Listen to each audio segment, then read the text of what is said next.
So today I want to talk about 5 boxes of understanding in a lover's heart. I want to use the word lover to illustrate these 5 boxes. You see, the word lover is 5 letter words, 5 letters, Lover. And one of the expectations in a relationship is to be a good lover to your spouse. So I want to look at, we take those letters one by one and look at what, they could stand for regarding a relationship. So there are 5 boxes of understanding that should be in a lover's heart. In our hearts, we should make room for 5 boxes. The first one, I will call it the complaint box. I call it a complaint box. In other words, there is no way you will have a good relationship with somebody that you will not have complaint. You have to make room for complaint. Complaint is part of, the relationship. So you see a lot of people get frustrated because they don't understand how to make room for these 5 boxes in their heart. I want to also use the relationship between Jesus and Peter to confirm these 5 boxes, because these are the 5 things I see in the relationship Jesus had with Peter. Jesus is the best lover we ever know. He loves us even before we loved him. He cares about us. So Peter also was in a good relationship with Jesus. In fact, he was the closest to him, apart from John, who was always there. And Jesus handed over the ministry to Peter. So they had a relationship, they had a bond. But you will also see that even in the midst of that relationship, these 5 things, happened. And Jesus was able to walk with him, even in the midst of this. I'm talking about the complaint box now. The complaint box, I will use the word L, and the L stands for leverage on complaints for wisdom. So in a relationship, you have to leverage the first letter L, which stands for lover. You can use that L to leverage on complaints for wisdom. In other words, when your partner complains, rather use that to understand the right way to show love, because wisdom is simply the right way to do things. Don't hate the complaint of your partner. Don't hate your partner for complaining. We have to make room for complaint. And I find out that even Peter had that situation with Jesus. When Jesus spoke to him and said to him, Peter, do you love me? He asked him, do you love me 3 times? He got angry. And then he said, yeah, you know that I love you. He answered 3 times. That is in, for those who want to check that out, that is in John chapter 21, verse 20 to 22. John 21, 20 to 22. You will find the story I'm trying to illustrate. So after Peter answered, he now said to Jesus, what will this man do? He was talking about John. He was complaining about John. John was one of the disciples. John the beloved. So he said to Jesus, what will John do? You are bothering me with this work. You are saying to me, do I love you? Feed my sheep, feed my lamb. So what of John? So that is a complaint situation. But Jesus handled it well. He said to him, what I wish that John will do is none of your business. You focus on your own business. So even among the disciples, they used to have complaint. So what am I trying to say? I'm trying to say that make room for complaint. The first L is leverage on complaint. Rather than hate it, use it as a leverage to know how to treat your partner, to know the right way to treat your partner. So that's the first box, complaint box. It must be there. But the thing is, don't store up complaint against your partner. Don't store up complaint. Deal with it and dispose it. You see, at the end of this, you will understand why some people describe their partners in some certain ways. It is simply that they only describe their partner due to the box that is full. Whichever box is full among the 5 is the way you will describe your partner. So the complaint box should not be full. When there is a complaint that goes in there, please try and attend to it as soon as possible. When you attend to it, it is sorted and you move on. So the first box we're talking about today is the complaint box. And the complaint box should be sorted as soon as possible. The next box is what I call the help box. Help, the help box. That's the second box that we should make room for in our hearts. Help box. So the help box, I use the letter O. We are talking about lover here. So the second letter is O. So I use O to say offer help when needed. So a good lover is somebody who will offer help cheerfully, willingly, and joyfully when needed. Offer help when needed. And I also have a passage in the scripture to confirm this in the relationship between Jesus and Peter. Matthew chapter 14, 30 to 31.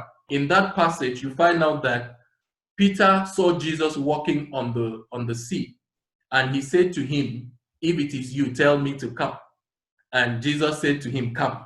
And he went out of the boat, stepped on the water, and he walked on the water. But now he saw the wind coming, and he was afraid. And now he began to sink. And he cried out to Jesus. He said, Master, save me. And Jesus immediately, the Bible says immediately, he stretched out his hand to him and held his hand to pull him up. He saved him. He did not complain on him first before saving him or before helping him. You know, sometimes when our spouses say, please, can you help me here? It's like, what is it? Must I always do this and everything? You know, we just make up a complaint over it before we do it. Even though Jesus had something to say to Peter, but he helped him first. After helping him, he said, why did you doubt, O you of little faith? You understand? He taught him. So what do we learn? You must make room to help your partner. A good helper is a good lover. People see love when you help them willingly, voluntarily. In fact, I'm talking of a voluntary help, not a help that they have to tell you from Monday till Sunday, and then you decide to help the next Monday. You know, I don't mean that kind of help. You see, sometimes we want to help our spouse, but we want to help when we feel comfortable or when we have done everything we want to do, and now we have nothing to do, so we can now just go and help. No. The best way to help your partner is to help your partner when your partner needs the help. When your partner needs the help, respond to help, and your partner will feel loved at that time. So the second box that should be available in your heart is the help box. And also the help box, you don't have to store it up to be full.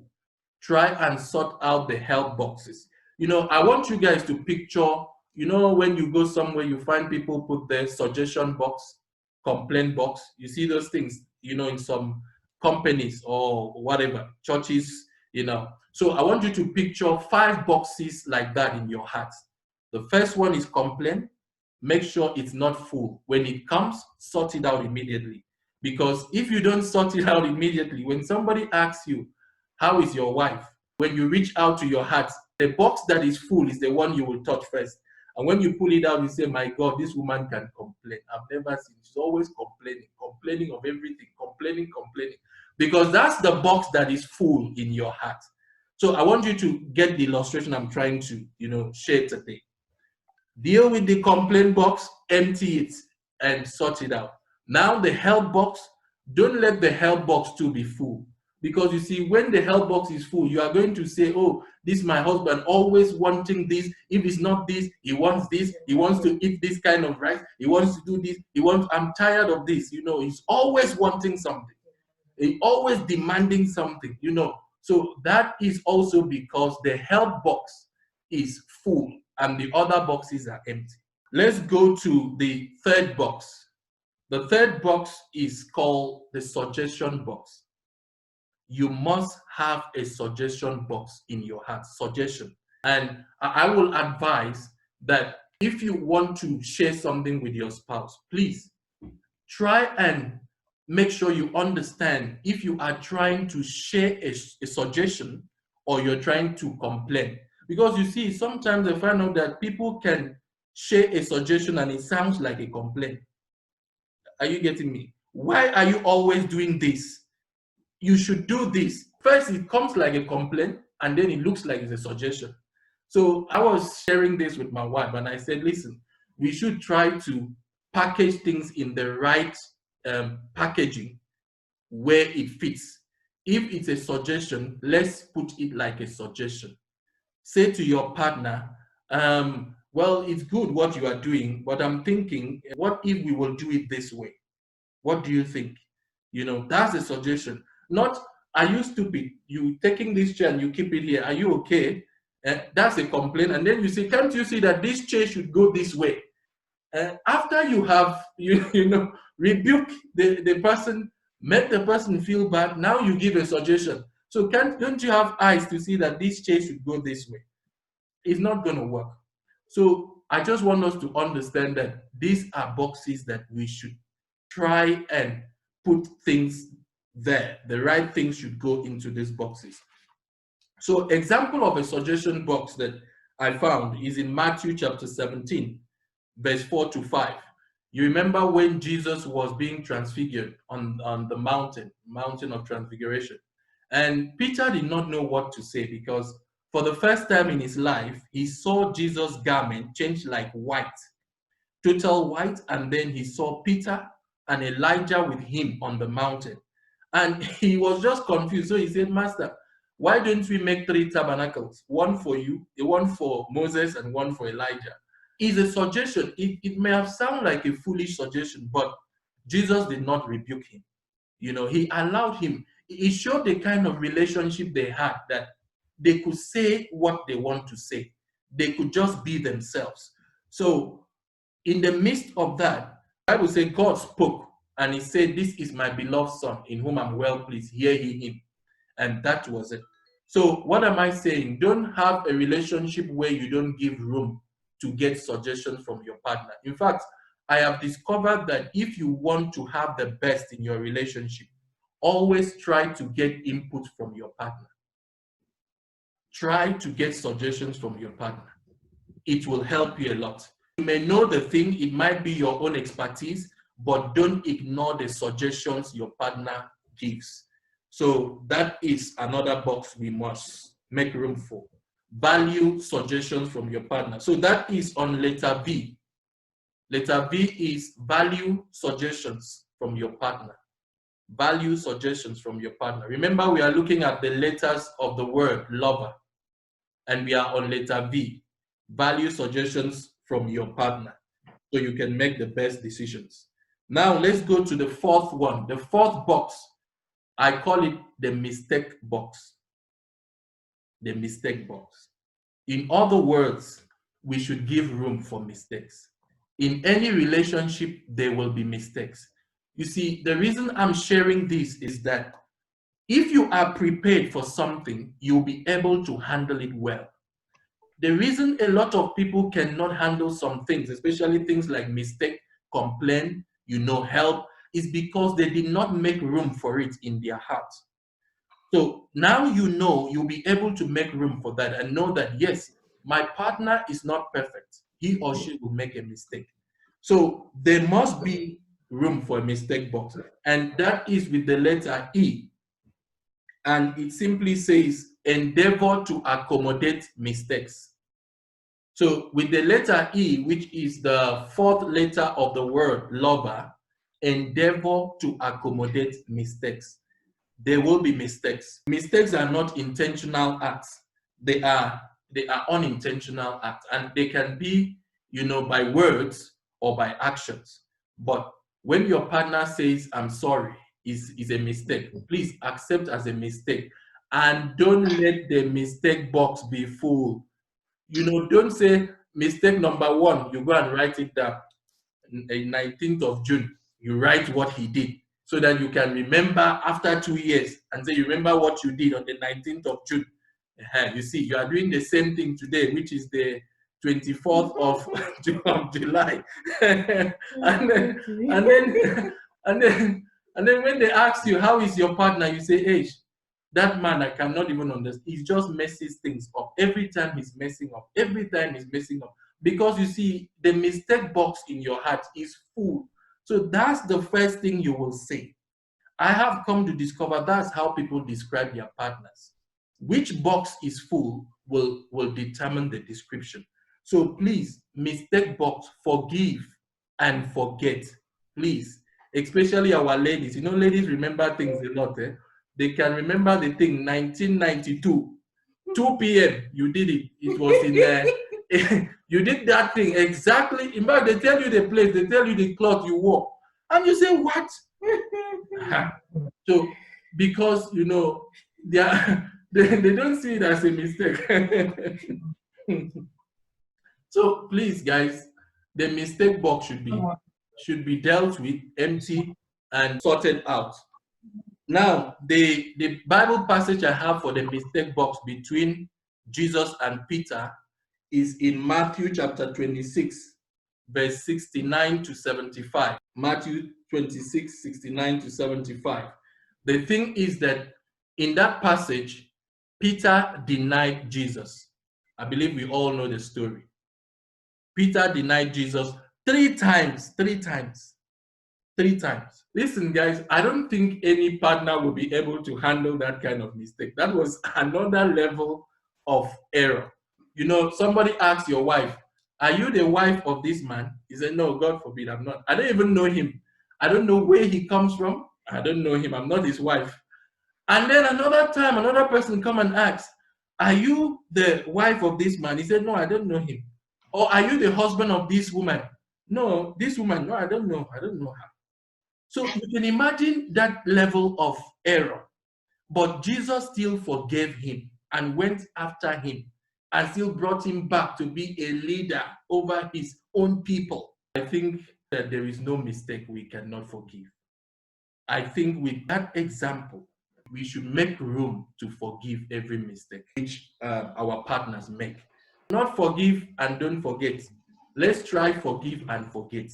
Let's try that. With my wife, I said to her, listen, when we have finished everything, when we are discussing a mistake or a situation, let me know what area you still find it difficult to handle or to overlook or something. And we'll talk about it. When we are done, please, let's just keep it aside. Because you see, when you store it up and bring it back next year, it's going to bring up some other things. It shows that you did not really forgive. It shows that you still have something in your heart. So if Jesus could forgive Peter, we can forgive our spouse. I don't think our spouses have denied us before. If there's anyone here whom your spouse have denied you, you can raise your hand. Nobody, you see. At least we have good spouse who have not denied us yet.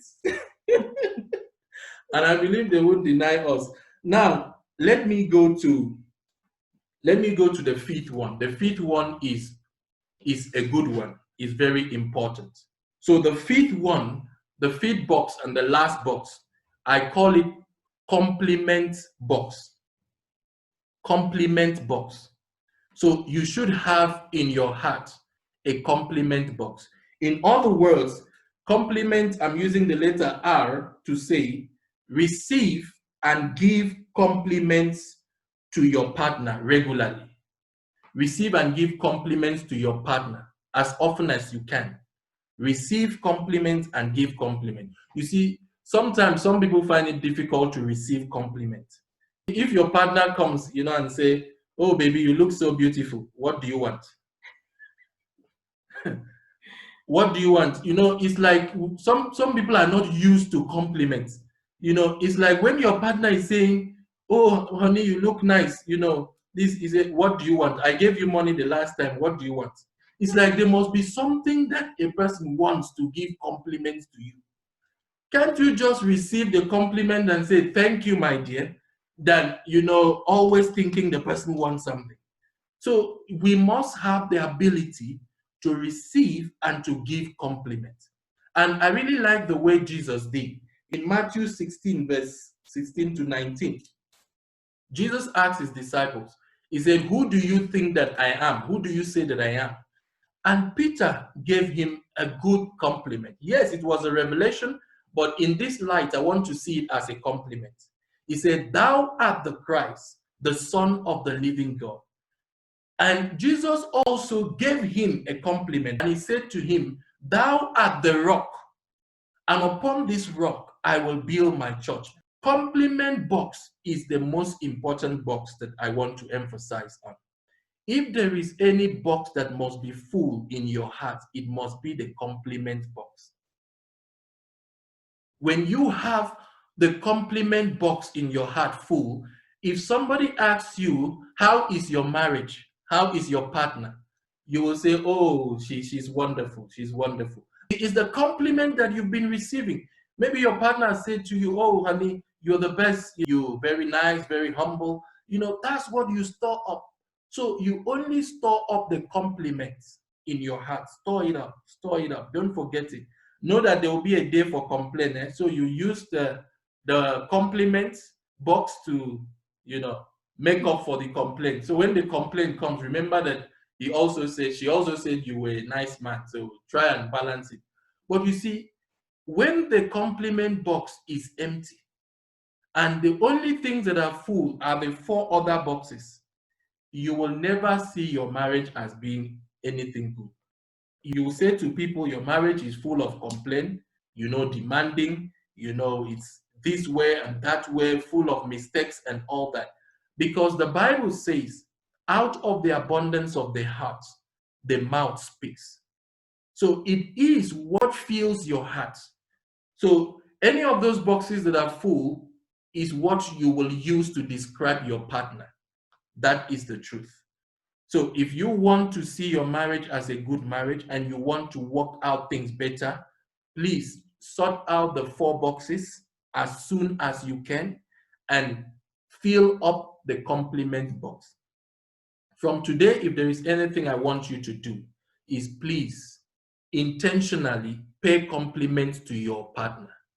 Intentionally. When your partner does something good, something unexpected, something nice, say something good. Compliments can be in words or in actions. The definition of compliments from a dictionary perspective is that compliment is a remark or act expressing praise and admiration. So we feel loved when our partners give us some compliments. We feel good. And I've said this before, one of the 5 love languages is what do you call it? Words of affirmation. Words of affirmation. And I've said this before. If your partner is into words of affirmation, and every time you are like blind to see anything good in your partner to, say good things to your partner, and when your partner walks into his or her office, there is a colleague who is always waiting. Immediately she just shows up and says, wow, you look so stunning today, so beautiful. And then she will smile to the colleague, and then she will now want to go around where the colleague is so the colleague can pay more compliments. And then after a while, she will want to do some work that has been some, work in the colleague's place, so that they can work together. And that's how cheating comes. Because you see, in life, if you plant a tree in a place and sunlight is on this other side, but you want the tree to grow this way, the tree will grow to where there is sunlight because the tree draws, strength from the sunlight. So in other words, you have to fit your partner with the right things that will cause your partner to draw close to you. Everybody likes good compliments. So everybody likes good gestures. So when we focus on planting good compliments, good gestures, good things to our partner, your partner will draw close to you. That is standard. Your partner will always want to be around you. You see some men who want to spend time in the tavern before they get home. They want to wait for their wives to sleep because, they know that as soon as they enter that house, it's either the complaint box is going to be open, or, the mistake box will be open, or the help box will be open. They know that there is no way the compliment box will be open. So they cannot even attempt to go. Please, let's focus on the compliment box to be able to build an enjoyable relationship with our partners. So I will leave it there for now. I would like to open up for questions or comments if anyone have questions or comments as we continue. Is there any question from what we've shared so far or comment? Okay, Elroy, yeah. Good evening. Good Good evening. evening. I just got a comment basically. When it comes to the mistakes part, I think it's very important that you'll choose where to discuss those mistakes and when to discuss those mistakes. For instance, don't wait to go to bed and choose to discuss it in the room, in bed. The reason we're in bed is to sleep because you are tired. Choose the correct place to discuss those things. It's very difficult to forgive. It is. It's extremely difficult. And when you're tired and someone's trying to speak to you about something that you've done, and as you said and you've mentioned it, that a woman has got memory as an elephant, they will never forget. Temperature, they'll even tell you what the neighbor was wearing on that day. Yes. So, Yes. so yeah, it's just I think what I'm trying to say is that just choose where to talk about it. It's best to always sit down in a conducive environment. Around a table is perfect, or away from everybody, away from children, no insulting that's going on. Speak about it there, conclude it there, pray about it, and then leave it there. And it must not follow you to where you're going after that. It needs to stay exactly where it is, at that table, done and dusted. Okay, I get what you're saying. That's my side. I believe every couple will understand how they want to deal with their mistakes. There are some people who will want the mistakes in the bedroom, but the one that I don't want, you understand, is the one where I see people waking up their partners in the middle of the night, like 3 a.m. They just wake you up. They say, honey, we need to talk. 3 a.m. What do you want to talk about? That is something else. You get my point. So yes, so what we're trying to say is, please, everyone can find the way it fits them. You can agree with your partner that, you know what, when we are discussing the mistake box, we don't want to discuss it in the bedroom or on the bed, because the bed is for, a nice sleep and nice interaction. You know what I mean? The bed is for, the evening romance. So we don't want. Where do you do the romance? Oh, okay, fine.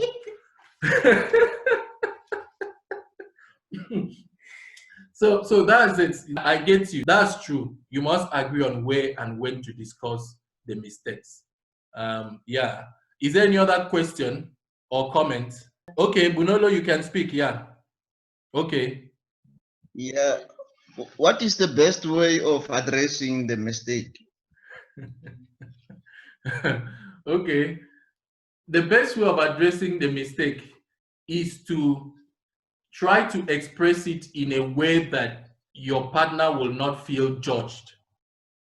You understand? You see, I try to say to people, effective communication is the ability to express your anger or your displeasure in a way your partner can accept with minimal or no offense. You see, you try to use words like I instead of you.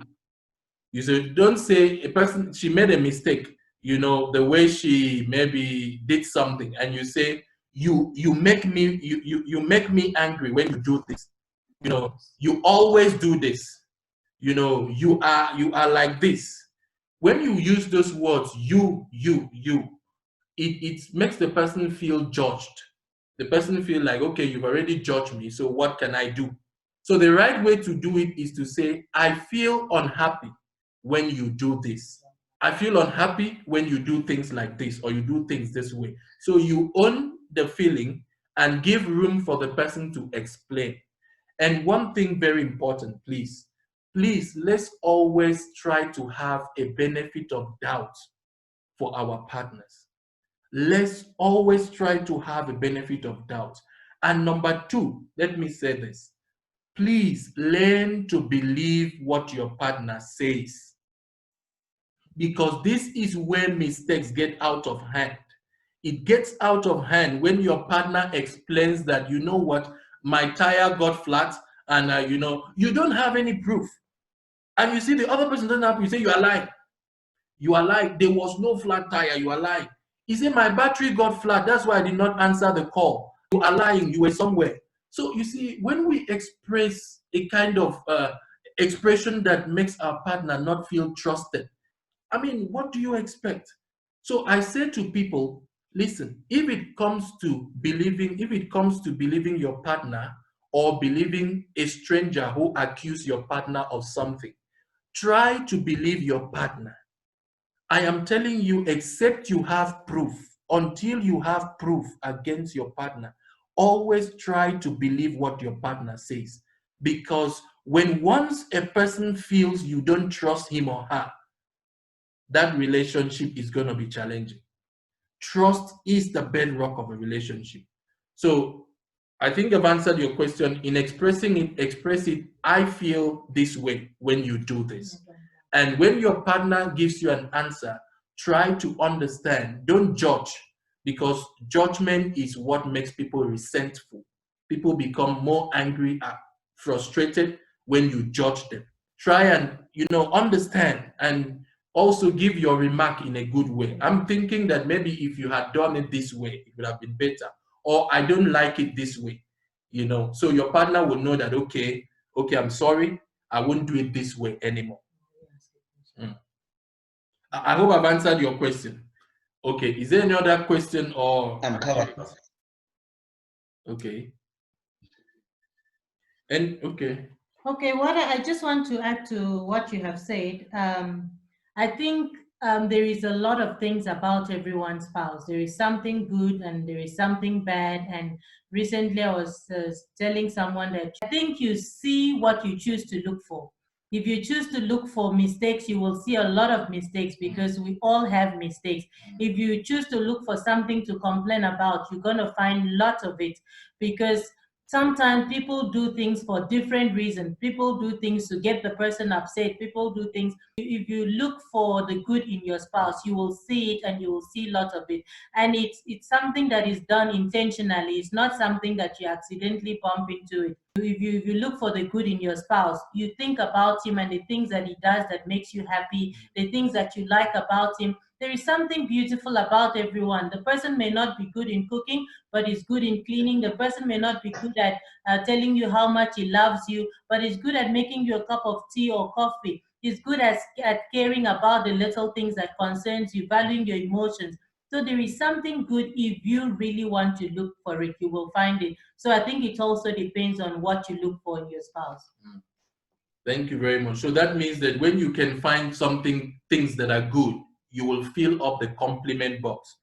The aim of this meeting today, the aim of what I'm sharing with you, is to make sure that what is filled up in your heart is the compliment box, not the other boxes. The other boxes are for you to deal with them, sort them out, and just empty them and be filled with the good things about your spouse. Because good memories have a way of helping you have a good relationship. What is in your heart determines the kind of memory you will have. It determines the kind of feeling you will have. So once you check your heart and you feel you have this complaint, frustration, this kind of things, you will feel frustrated. So, but if you remember good, you will feel good.